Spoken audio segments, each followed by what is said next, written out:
दूसरी जंग अजीम के दौरान मुआशी तबाह कारियों की बहाली के लिए 1944 में आलमी मालियाती फंड IMF का क़याम अमल में लाया गया।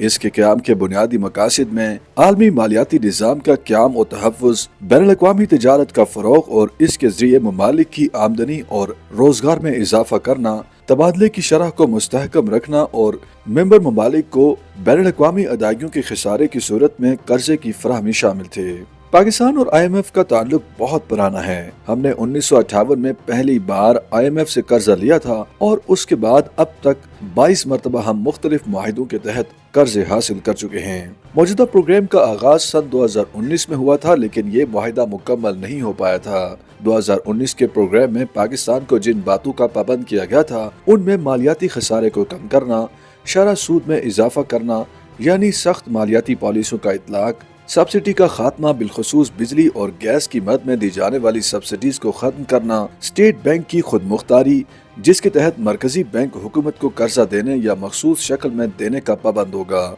बिजली और गैस के निर्खों को बढ़ाकर पैदावारी लागत तक लाना, टैक्स की शरह में इजाफा करना, डॉलर की कीमत का तयन मार्केट में तलब और रसद की बुनियादों पर किया जाना वगैरह शामिल हैं। दिलचस्प बात यह है कि ये शराइत हमारे लिए कोई नई नहीं है। ये तमाम शराइत सन 2008 और 2013 के माहिदों में भी मौजूद थीं। तहम 2019 के माहिदे से पहले कभी IMF की शराइत पर मुकम्मल तौर पर अमल दरामद नहीं किया गया और हुकूमतों ने अमूमन ऐसी तमाम शराइत जो मुल्क की खुद मुख्तारी और अवाम की फलाह बहबूद को बराह रास्त मुतासिर करती हैं, उन पर अमल नहीं किया। इन इक़दामात के असरात को समझने के लिए अगर सन 2008 से सन 2013 तक के मुआशी इशारियों का मवाजना मौजूदा प्रोग्राम सन 2019 की मुआशी सूरत हाल से किया जाए तो 2008 में अफरात ज़र 17% और GDP की हकीकी शरह नमू 11% थी। इस मुद्दत के दौरान ये बतदरीज कम होते होते 2015-16 में महज 2% तक रह गई। हकीकी शरह नमूज 2017-18 में 6.1% तक रिकॉर्ड की गई, जबकि तजारती खसारा 17.13 से लेकर 31 अरब डॉलर तक रहा।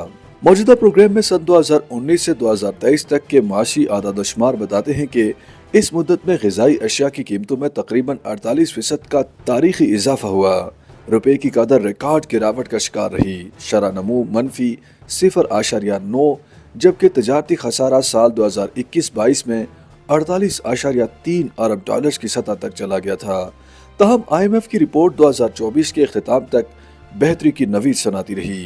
रिपोर्ट में जिन खतरात की निशानदेही की गई है, इनमें से एक अहम चैलेंज बैरूनी कर्जों की अदायगी है, जो कि चैलेंज से बढ़कर एक मुअम्मा है कि उन्हें अदा करने के लिए डॉलर्स कहां से आएंगे। कारोबार भी बुलंद शरह सूद और महंगी बिजली और गैस की वजह से शदीद परेशानी का शिकार हैं। हालिया जायजा रिपोर्ट को पढ़कर अंदाजा होता है कि मुल्क के तमाम इदारों की बाग दौड़ गोया अब IMF के हाथों में है।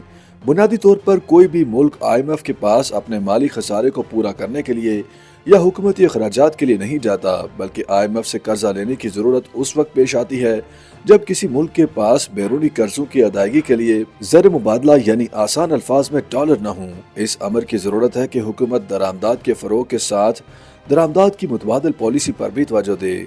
सनतों में बरामद शुदा खाम माल के इस्तेमाल को कम किया जाए, सस्ती बिजली और गैस की फराहमी को यकीनी बनाया जाए, सियासी इस्तेहकाम पैदा किया जाए, माली और मालियाती पॉलिसी IMF की मर्जी के बजाय आज़ादाना तौर पर मुल्की मुआशी हालात के मुताबिक बनाई जाए।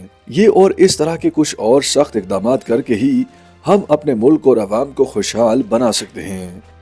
YouTube पर गूगली न्यूज देखने के लिए youtube.com की सर्च बार में गूगली न्यूज TV टाइप करें। गूगली न्यूज के पेज पर सुर्ख रंग के सब्सक्रिप्शन वाले बटन पर क्लिक करना ना भूलिए। YouTube पेज पर अपलोड होने वाली वीडियोस से बाखबर रहने के लिए बेल आइकन पर क्लिक कीजिए। आपको हर नई वीडियो के बारे में नोटिफिकेशन मौसूल हो जाएगा।